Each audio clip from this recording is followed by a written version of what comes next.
குக்கு, நாம இன்னைக்கு நம்ம காட்டோட கடைசி பகுதிக்கு போவோம். அங்க தர்பூசணி பழம் நிறைய பழுத்திருக்குன்னு கேள்விப்பட்டேன். ஜக்கு, நாம அங்க போறதால நமக்கு ஒண்ணும் ஆபத்து வராதே. குக்கு, அங்க ஒரு ஆபத்தும் கிடையாது. நீ தைரியமா என் கூட வா. நான் ஏற்கனவே நிறைய தடவை அந்த பக்கம் போயிருக்கேன். அதுவும் இல்லாம இப்ப நாம 2 பேரும் சேர்ந்து போறோம். அதனால தைரியமா போகலாம். ஜக்கு இப்படி சொன்ன உடனே குக்குவும் ஜக்கு கூட சேர்ந்து அந்த காட்டோட கடைசி பகுதிக்கு பறந்து போனான். இப்படி இந்த 2 நண்பர்களும் ரொம்ப தூரம் பறந்து போனதுக்கு அப்புறம் அந்த காட்டோட கடைசி பகுதிக்கு வந்துட்டாங்க.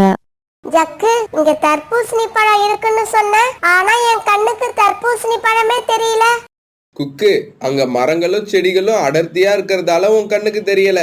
இன்னும் கொஞ்சம் கிட்டக்க போய் பாப்போம். பிறகு இவங்க 2 பேரும் இன்னும் கொஞ்சம் தூரம் பறந்து போன உடனே தர்பூசணி கொடி ஒரு இடத்துல இருக்கிறத பார்த்துட்டு அங்க போய் உட்கார்ந்தாங்க. ஆனா அங்க இருந்த தர்பூசணி கொடியில ஒரே ஒரு பழம் தான் இருந்தது.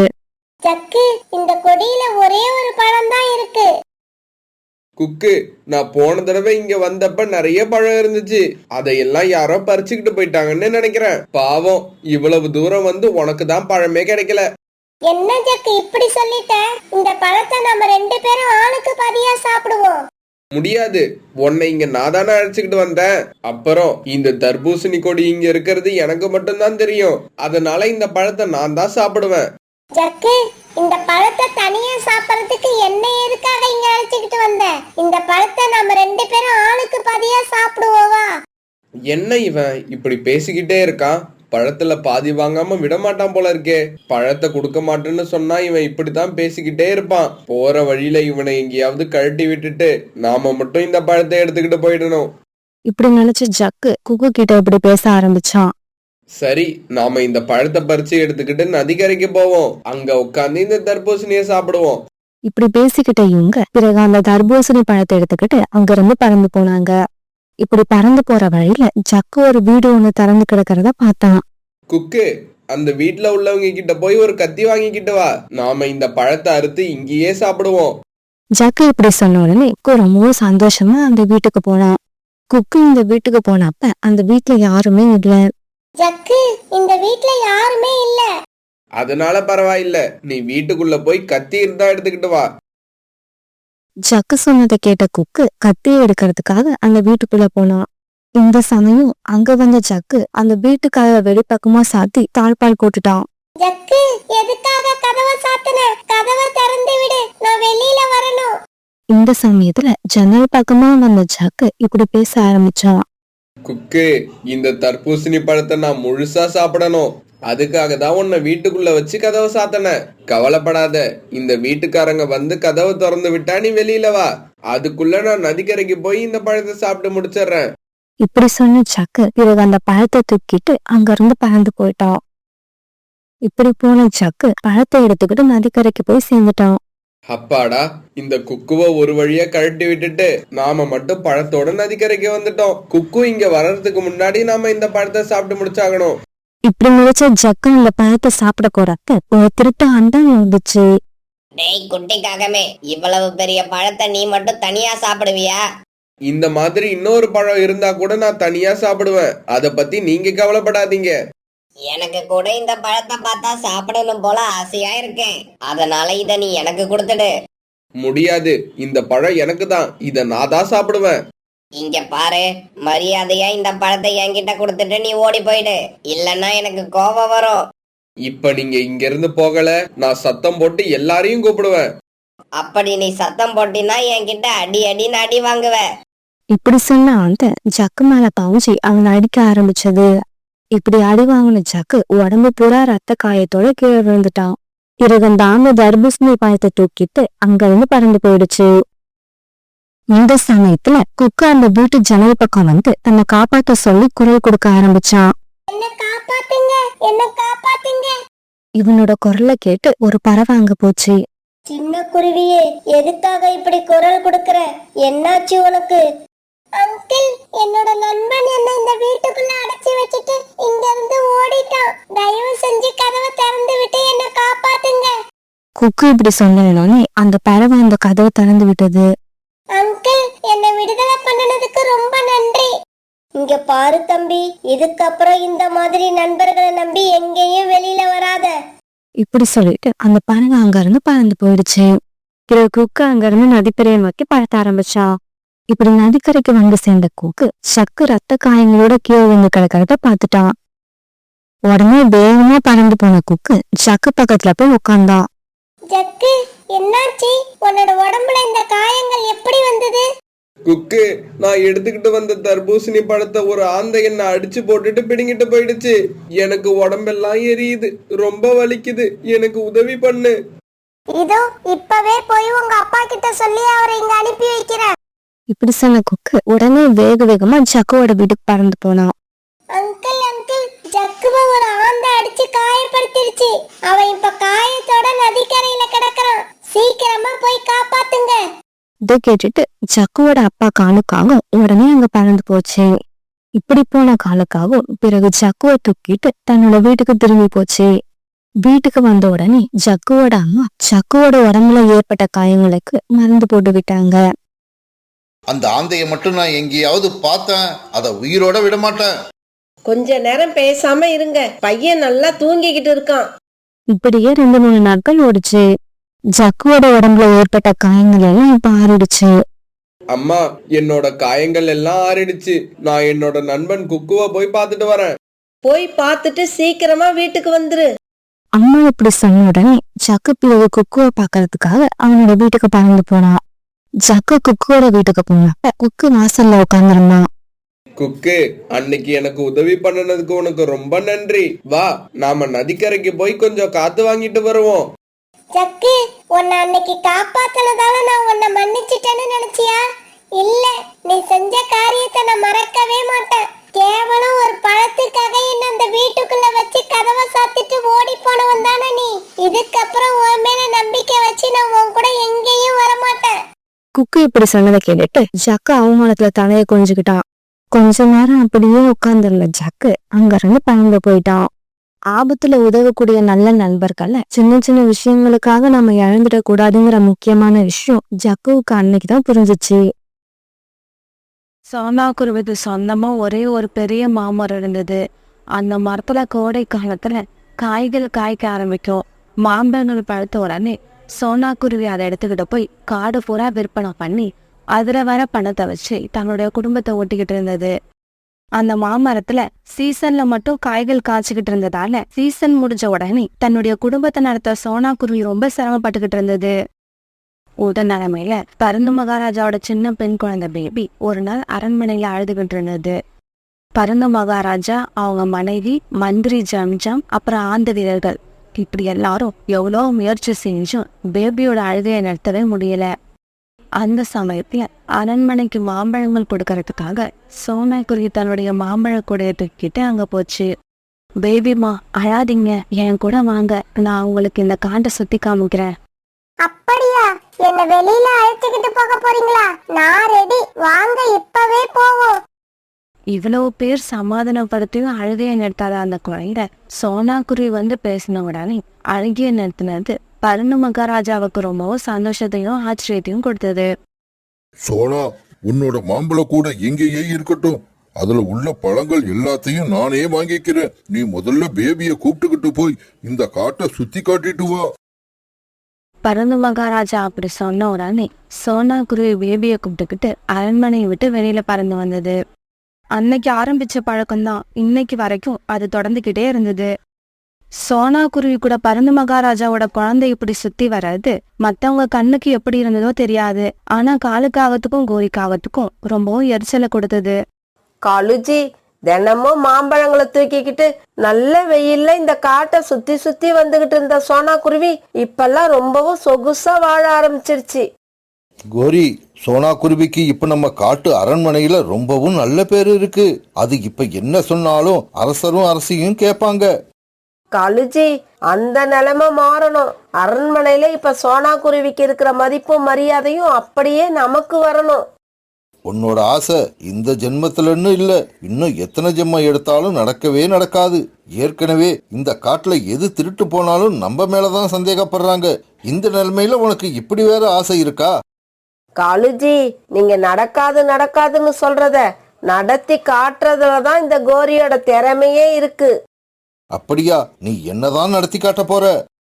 காலுஜி, நாம எப்படியாவது பருந்து மகாராஜாவோட குழந்தை பேபிய என்னோட சிஷ்யன் பூமரை வச்சு கடத்தி கொண்டு போய் எங்கேயாவது ஒரு இடத்துல அடைச்சி வைக்கணும். அப்படி செஞ்சா என்ன நடக்கும்னு நீ எதிர்பார்க்கிற? குழந்தைய காணோம்னு அரண்மனையில உள்ள எல்லாரும் தேடுவாங்க. சோனா குருவிய எல்லாரும் கேள்வி மேல கேள்வியா கேட்பாங்க. கோரி, அதனால நமக்கு என்ன லாபம்? சோனா குருவி தான் பேபிய கடத்தி எங்கேயோ கொண்டு போச்சு, அதை நாங்க கண்ணால பார்த்தோம்னு நாம சொல்லணும். நாம அப்படி சொன்னா சோனா குருவிய பருந்து மகாராஜா எப்படியும் ஜெயில அடைச்சு வச்சிருவாரு. அப்புறம் என்ன நடக்கும்? அதுக்கப்புறம் தான் முக்கியமான சீனே இருக்கு. நாம 2 பேரும் அந்த பேபி குழந்தைய நாம கண்டுபிடிச்ச மாதிரி அழைச்சிக்கிட்டு போய் அரண்மனையில நிறுத்தணும். கோரி, உன்னோட மூளை எவ்வளவு சூப்பரா வேலை செய்யுது தெரியுமா? நாம மட்டும் இந்த பிளானை கரெக்டா நடத்தி முடிச்சிட்டோம்னா அரண்மனையில நம்மளை எல்லாரும் தலைமையில தூக்கி வச்சு கொண்டாடுவாங்க. சரி சரி, நடக்க போறத நினைச்சு சந்தோஷப்பட்டது போதும். நாம இப்பவே போய் பூமரை பார்த்து அந்த பேபி குழந்தைய கடத்த சொல்லுவோம். இப்படி பேசிக்கிட்ட காங்கள் 2 பேரும் உடனே பூமராந்திய பார்க்க பறந்து போனாங்க. தலைவி, நீங்க சொல்ற வேலையை செஞ்சு முடிச்சா எனக்கு என்ன கொடுப்பீங்க? இங்க பாரு பூமர், நாங்க மறுபடியும் பருந்து மகாராஜாவோட குழந்தைய அவர்கிட்ட கொண்டு போய் ஒப்படைச்சா அவர் எங்களுக்கு ஏராளமான தங்க நாணயங்கள் கொடுப்பாரு. அதுல உனக்கு 50 தங்க நாணயங்கள் கொடுக்கறோம். அதெல்லாம் முடியாது. அரசர் உங்களுக்கு என்ன கொடுக்கறாரோ அதுல பாதி எனக்கு வரணும். பிறகு வேற வழி இல்லாத காலுக்காகவும் கோரிக்காகவும் அதுக்கு ஒத்துக்கிட்டாங்க. சரி, அந்த பேபி குழந்தை எங்க இருக்குன்னு சொல்லுங்க, இப்பவே கடத்திடுறேன். எங்க காட்டுல இருக்கிற அருவிக்கரையில தான் அந்த குழந்தைய வச்சுக்கிட்டு சோனா குருவி உட்கார்ந்து இருக்கு. இப்பவே போறேன். எப்படியாவது அந்த குழந்தைய கடத்திக்கிட்டு போய் நீங்க சொன்ன மாதிரி அந்த குகையில அடைச்சு வைக்கிறேன். பேபி, இங்க உள்ள பூக்கள் எல்லாம் எவ்வளவு அழகா இருக்கு பாத்தியா? இல்ல, எனக்கு எந்த பூவுமே பிடிக்கல. அப்படியா? உனக்கு என்ன கலர் பூ ரொம்ப பிடிக்கும்? எனக்கு கருப்பு கலர் பூ தான் பிடிக்கும். சரி பேபி, நீ இங்கேயே உட்காந்துரு. நான் இன்னும் கொஞ்சம் தூரம் போய் கருப்பு கலர்ல பூ இருக்கான்னு தேடி பார்த்துட்டு வரேன். இப்படி சொன்ன சோனா குருவி பிறகு கருப்பு கலர் பூவை தேடி பறந்து போச்சு. இந்த சந்தர்ப்பத்துக்காக மறைஞ்சிருந்து சோனா குருவிய பார்த்துக்கிட்டே இருந்த பூமர் உடனே அந்த இடத்துக்கு வந்துச்சு. அது நினைச்ச மாதிரியே பேபி குழந்தைய தூக்கிட்டு அந்த காட்டுல இருந்த பாழடைஞ்ச குகையை நோக்கி பறந்து போச்சு. இப்படி தூக்கிட்டு போன பேபிய பூமர் அங்கிருந்து ஒரு கல்லுல கட்டி போட்டுச்சு. அங்கிள் அங்கிள், என்னை எதுக்காக இங்க தூக்கிக்கிட்டு வந்தீங்க? உன்னை தூக்கிக்கிட்டு வந்தது மட்டும்தான் எனக்கு தெரியும். எதுக்காக தூக்கிக்கிட்டு வந்தேன்னு எனக்கு தெரியாது. அது அந்த காலுக்காகத்துக்கும் கோரிக்காகத்துக்கும் தான் தெரியும். அப்படியா? யார் அவங்க? அவங்க தான் உன்னை தூக்கிக்கிட்டு வர சொல்லி எனக்கு உத்தரவு போட்டவங்க. அங்கிள், என்னை எதுக்காக அவங்க தூக்கிக்கிட்டு வர சொன்னாங்க? எங்க அப்பாவுக்கு தெரிஞ்சா உங்களை கொன்னு போட்டுடுவாரு. தெரிஞ்சாதானே கொன்னு போடுவாரு. நீ இங்க இருக்கிறத நாங்க அவருக்கு கடைசி வரைக்கும் தெரியாதபடி பார்த்துப்போம். இதை கேட்டுட்டு பேபி குழந்தை அழ ஆரம்பிச்சது. இங்க பாரு, சத்தம் போடாம இருக்கணும். சத்தம் போட்ட உன்னை கொன்னு போட்டுடுவேன். இப்படி சொல்லிட்டு பூமர் அங்கிருந்து பறந்து போயிடுச்சு. இங்க பாருங்க, நீங்க சொன்னபடி பேபி குழந்தைய அந்த பால் அடைஞ்ச குகையில கட்டி போட்டுட்டேன். இதோட என்னோட வேலை முடிஞ்சது. நீங்க சீக்கிரமா உங்க வேலையை முடிச்சிட்டு அரசர் கொடுக்கிற வெகுமதியோட என்ன வந்து பாருங்க. இப்படி சொல்லிட்டு பூமர் தன்னுடைய காட்டுக்கு பறந்து போயிடுச்சு. கருப்பு கலர் பூ எடுத்துக்கிட்டு மறுபடியும் அருவிக்கரைக்கு வந்த சோனா குருவி குழந்தைய காணாம கண்ணீர் விட்டு அழுதுச்சு. பிறகு இந்த விஷயத்த அரண்மனைக்கு போய் பருந்து மகாராஜா கிட்ட சொல்லுச்சு. சோனா, நீ என்ன சொல்ற? என்னோட குழந்தைய நீ பொறுப்பா பாதுகாப்புன்னு நினைச்சுதான் அந்த பொறுப்பை நான் உன்கிட்ட ஒப்படைச்சேன். நீ இப்படி அலட்சியமா இருப்பன்னு நான் நினைக்கவே இல்லை. மகாராஜா இப்படி சொல்லி கண்ணீர் விட்டுட்டு இருக்கும்போது காலுக்காகவும் கோரிக்காகவும் அந்த இடத்துக்கு வந்தாங்க. மகாராஜா, உங்களோட குழந்தை காணாம போனது பத்தி உங்ககிட்ட ஒரு தகவல் சொல்லணும். சொல்லுங்க காகங்களே, என்னோட குழந்தைய பத்தி என்ன தகவல் சொல்ல போறீங்க? பருந்து மகாராஜா, உங்களோட குழந்தைய இந்த சோனா குருவி தூக்கிக்கிட்டு பக்கத்து காடு வரைக்கும் பறந்து போனதை எங்க கண்ணால நாங்க பார்த்தோம். அதனால இந்த சோனா குருவி சொல்றத நம்பாதீங்க. இந்த சோனா குருவி தான் உங்க குழந்தைய பக்கத்து காட்டுல இருக்கிற கழுகு கிட்ட விலைக்கு வித்துருச்சு. சோனா, உனக்கு எவ்வளவு பணம் தேவைப்பட்டாலும் நீ என்ன கேட்டிருக்கலாம். நானே கொடுத்திருப்பேன். ஆனா இப்படி என்னோட குழந்தைய பணத்துக்காக விற்பேன்னு நான் நினைக்கவே இல்லை. வீரர்களே, என்ன வேடிக்கை பார்த்துக்கிட்டு இருக்கீங்க? இந்த சோனா குருவியை பிடிச்சு சிறையில் அடைங்க. பருந்து மகாராஜா இப்படி சொன்னதும் பிறகு சோனா குருவி அந்த ஆந்தை வீரர்கள் சிறையில் அடைச்சாங்க. பருந்து மகாராஜா, நான் சொல்றதை கேளுங்க, என் மேல எந்த தப்பும் இல்ல, நான் நிரபராதி. ஆனா சோனா குருவி இப்படி சொல்லி அழுதத அங்க இருந்த யாருமே காதுல வாங்கல. காலுஜி, சோனா குருவி அழுததை நினைச்சா எனக்கு சிரிப்பா வருது. கோரி, எனக்கு இன்னைக்கு ராத்திரி தூக்கமே வராது. ஏங்க அப்படி சொல்றீங்க?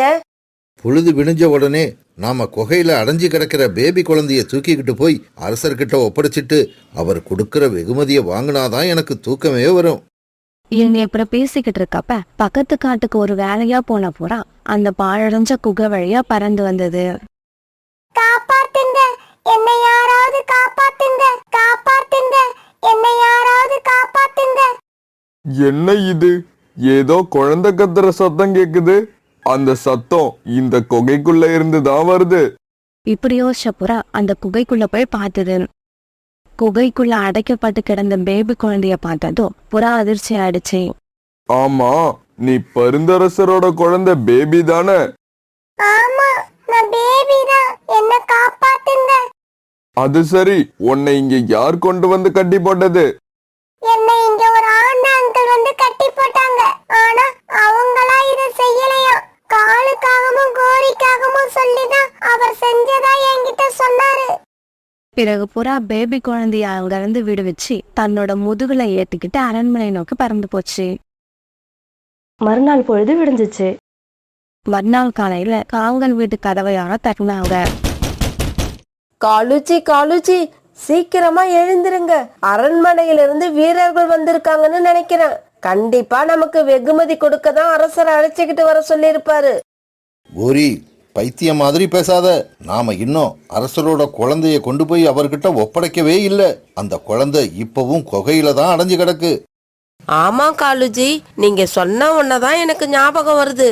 நாம இன்னும் குழந்தைய கொண்டு போய் அரண்மனையில ஒப்படைக்கவே இல்லைல்ல. அதுதான் எனக்கும் தெரியல. வா, வெளியில போய் என்னன்னு கேட்போம். வீரர்களே, எதுக்காக எங்களை மகாராஜா அழைச்சிக்கிட்டு வர சொன்னாரு? ஆக்சுவலா நாங்க இப்ப வர வேண்டிய சீனே கிடையாது. குழந்தைய கொண்டு வந்து ஒப்படைச்சிட்டு தான் நாங்க அரண்மனைக்கு என்ட்ரி கொடுக்கணும். அரசரோட குழந்தைய நீங்க கொண்டு வந்து அரண்மனையில ஒப்படைக்கணும்னு அவசியம் இல்ல. அந்த குழந்தை ஏற்கனவே அரண்மனைக்கு வந்து சேர்ந்துடுச்சு. இப்படி பேசுகிற காவல் 2 பேரும் பிறகு ஆந்த வீரர்கள் கூட அரண்மனைக்கு பறந்து போனாங்க. அடிக்காதீங்க, நாங்க உண்மைய சொல்லிடுறோம். குழந்தைய கடத்த சொன்னது மட்டும்தான் நாங்க. பக்கத்து காட்டுல இருக்க பூமர் வந்துதான் குழந்தைய கடத்திக்கிட்டு வந்துச்சு. பிறகு கொஞ்ச நேரத்துக்கு அப்புறம் பூமர் ஆந்தைய அரண்மனை வீரர்கள் கொண்டு வந்து அடி அடிச்சாங்க. இப்படி கொஞ்ச நேரம் அடிச்சாங்க. பிறகு தலைகீழ தொங்க விட்டாங்க. தலைவி, கடைசியில என்ன இப்படி பண்ணிட்டீங்க? பூமர், நீதான் 50 பொற்காசுகள் எனக்கு பத்தாது, அரசர் கொடுக்கிற பாதி வெகுமதியை எனக்கு கொடுங்கன்னு கேட்ட. அதனாலதான் உன்னையும் அழைச்சிக்கிட்டு வர சொல்லிட்டோம். பிறகு பருந்து மகாராஜா நடந்ததுக்கு மன்னிப்பு கேட்டுட்டு சோனா குருவிக்கு நிறைய வெகுமதி கொடுத்து வீட்டுக்கு அனுப்பி வச்சாரு.